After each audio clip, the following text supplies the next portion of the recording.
আমি একদিন আল্লাহর কাছে দোয়া করে ঘুমালাম যে আল্লাহ, কি ধরনের সরকার হলে টিকবে এবং দেশের উপকার হবে, তারাও সফল হবে, আমাকে একটু তুমি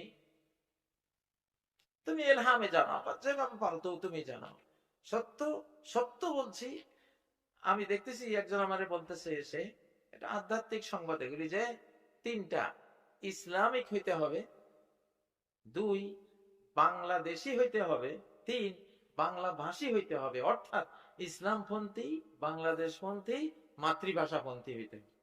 আল্লাহু আকবার, আল্লাহু আকবার। এখন এই তিনপন্থী হওয়ার সুযোগ আমাদের সব বাংলাদেশীর আছে না নাই?